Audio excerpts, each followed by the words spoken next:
Hi, I'm Dawn and this is where Shabby meets Bling. Christmas is coming, so tonight's projects are all going to be centered around the man of the hour, the main man, the big guy, Santa Claus.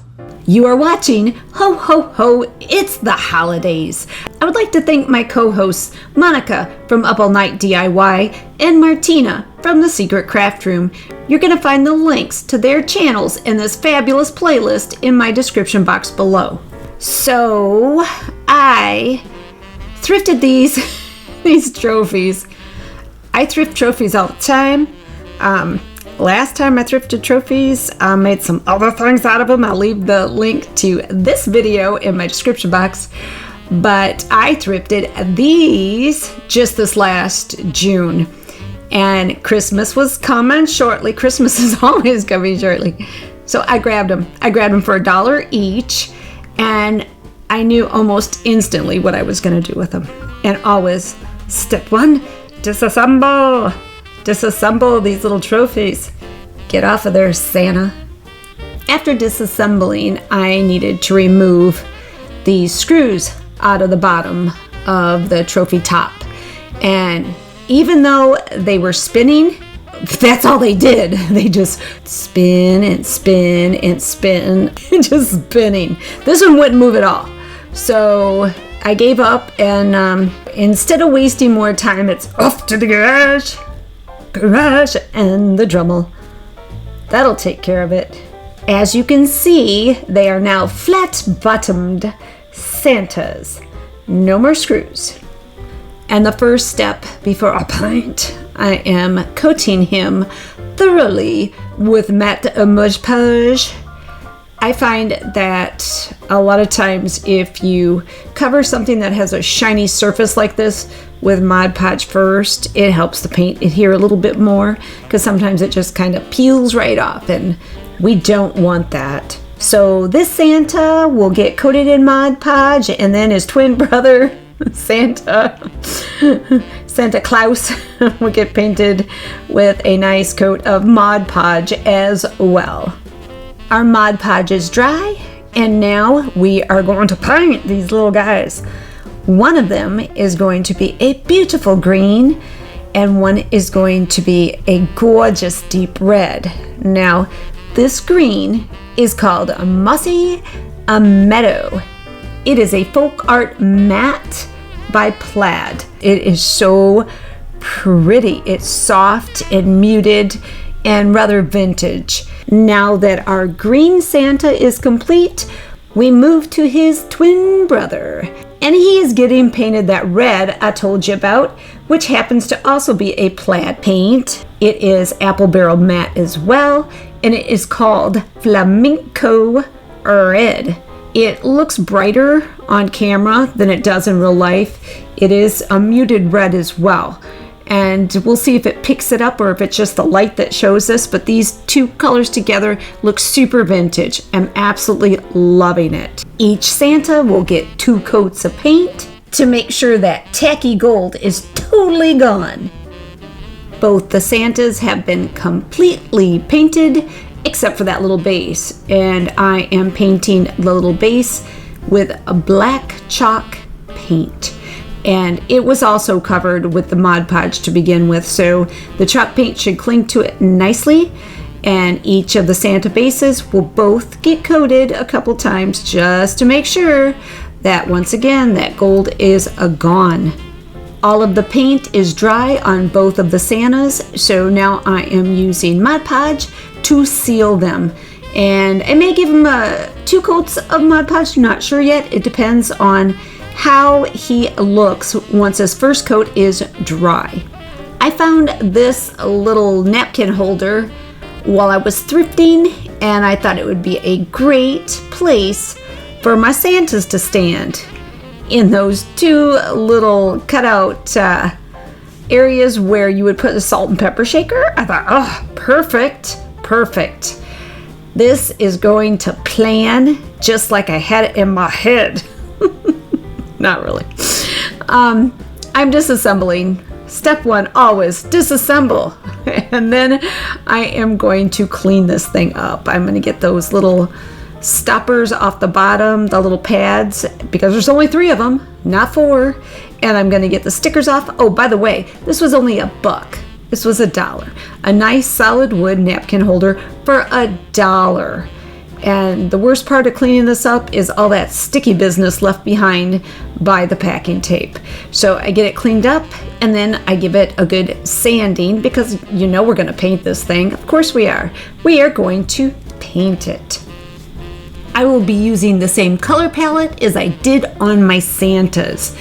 The base is going to get painted different than both of the little side panels that hold the napkins. One of the little panels, as you can see here, is getting painted that beautiful green, and the other one is getting painted red. So then I move on to the base, and I give it a couple of coats of white chalk paint by Waverly. It's called Snow White. And once I have it totally painted and dried, then I'm going to create a design on it. And I'm not measuring here. This is all done by eye. I'm just eyeballing it. I am taking my painter's tape and I am lining up both the outside edges of those little cutouts for the salt and pepper shakers. And I am taking my painter's tape and running it from one side to the other on a diagonal. And once I get one side done, then I will do the other side. And then I'm gonna eyeball a couple more stripes because I'm creating a diamond pattern. Once I make sure all my stripes with my blue painter's tape are secure, I go ahead and I take my white chalk paint again and I seal all the edges. I am just painting it, every bit of it, so I don't get bleeding underneath my tape. So my diamond pattern is kind of crisp and clean. You're gonna get some bleeding. It seems like it happens no matter what. Even if I seal it with Mod Podge, I always get a tiny bit of bleeding, but this really does help. Now that my sealing coat is dry, I am going to start painting it the colors that the diamonds are truly going to be. And I am using the red on one side of the little napkin board, whatever, the platform. I am using red on one side and I will alternate and do green on the other. And then there's some on the edges. So on the edge to the left of this red, it will be green, and then to the right of the green will be red, if that makes sense. So it'll go green, red, and it will create a variation, a nice little pattern. Paint is dry, and now we get to take the tape off. This is the fun part, to see how many of my little edges I have to touch up with paint. And so far it's looking pretty good. Not too bad, not too shabby. Not too shabby. There we go. Not bad at all. And I really like the pattern. I will have to touch up a little bit. And once I get my edges nice and clean, I'm gonna add a little bit of detail painting. And then a nice coat of Mod Podge, the Podge. We'll bust that out and it will be ready for reassembling. I jumped into Canva and created these 2 side panels for my little partitions. This one was too big. It was trial and error. So I sized it down just a little bit and I came up with these. And if you notice what it says approved and disapproved. So we've got naughty and we've got nice. And I am using my Mod Podge to adhere these onto the panels. So one panel gets one panel gets the other. So we're getting ready for the naughty, kids, and adults, and the nice. One coat of Mod Podge over top once they're in place. And once they are dry, I will put a coat of Mod Podge on the back of each of them as well. Now here's the fun part of this whole project. I ordered, and they were very inexpensive. I'll put the link in my description box if you want to check them out. But I don't know if you can read that, but that says naughty. It's a stamp. And this one, of course, you know what it says. It says nice. It's nice. And they are going to go on the bottoms of my two Santas. The green Santa gets the nice, and the red Santa gets the naughty stamp. And I'm making my trophies into stamps, right? Who wouldn't? So I need to get this little handle off here because it is actually embedded into the back of that plastic. I thought I could use my pliers to pull these screws off, but that was a no-go. So I had to resort to my coping saw to make it happen. Once off, I will glue them to the bottom of each of my Santas. While thrifting, I'm going to have my name legally changed to Dawn While Thrifting Jones. I came across these cookie stamps, and they're really cool. They're primitive. Not super defined, hence primitive. And I thought I am going to use these in my flower clay just for fun. I did another project with the flower clay and a butter roller. So to see that video, check the link in my description box below. I'm going to be using only the Santa stamp for this project. I will do a practice turkey as well. These stamps were a bag of 6 and they cost me $2. My flower clay I purchased at Hobby Lobby. And you can see this is a very deep stamp. So I'm trying a couple different things to see how I can get the best impression. I need to know how thick it is. And once I figure out the thickness, then I will make a couple of these stamps and then we will set them aside and let them dry. My clay is dry but still pliable, so I am brushing off all the extra cornstarch so that we can draw a nice line around them and get them trimmed up. I am just simply using an ink pen to go right around that circle, the imprint of the stamp, because that is where I'm going to trim this up. And that circle is perfectly round, but I need to really have it defined so when I cut it, it stays round, because this is going into something that is also round. So I get my line drawn, and then I use my handy-dandy shears, and I cut him out. After they are trimmed, I use a rather gritty sandpaper to sand down the edges to make them a little more smooth, gritty. I'll be using these ball jar lids for this project. I am taking my Santas and I'm going to glue them on top of the flat inner part of the lid. And that's where I begin. And you have to make sure you get these things centered, because if you don't, then the other part of the lid won't go on. And so I'm just making sure I'm centered, and I'm using 3-in-1 glue, and I'm going to glue all of these cutouts, these clay cutouts, onto my lids.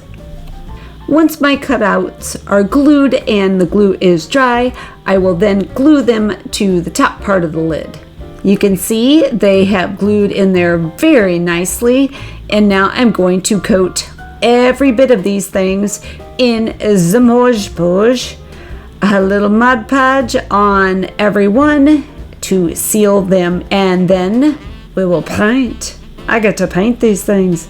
I will be giving each of my Santas a couple of coats of paint. One that I'm going to use for this project will be this beautiful red that matches our other Santas, and the other will be that green. And then I will coat them in Mod Podge again, and I may repeat the process a couple times. The goal is to build up some layers of paint to add to the rustic look of this. And a nice way to do it is Mod Podge, then paint, Mod Podge, then paint. I grabbed this old jar, really old jar, while I was thrifting. It's an option for one of the lids. And I also have these 2 different sizes of jars from the Dollar Tree. I really liked these as well. And I also picked up a couple of those little canning jar type mugs. And so I'm not quite sure which jars are going to get the lids just yet. We shall see. We shall see. I almost forgot that if you have stamps, you need ink. So I grabbed these 2 pads at the Dollar Tree and transformed them. Now it's time for me to show you all my Santa projects.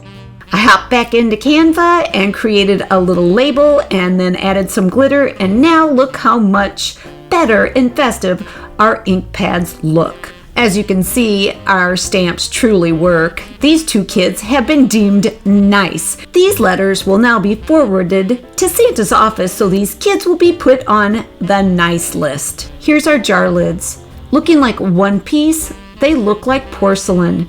A little bit of sheen. They will fit any smallmouth jar. You can decorate them any way you want, as fancy or as rustic as these are. They make great gifts for the holidays, so get stamping, you guys. Absolutely love how they came out. Let's check out our stamps. Remember, they started as trophies and a napkin holder.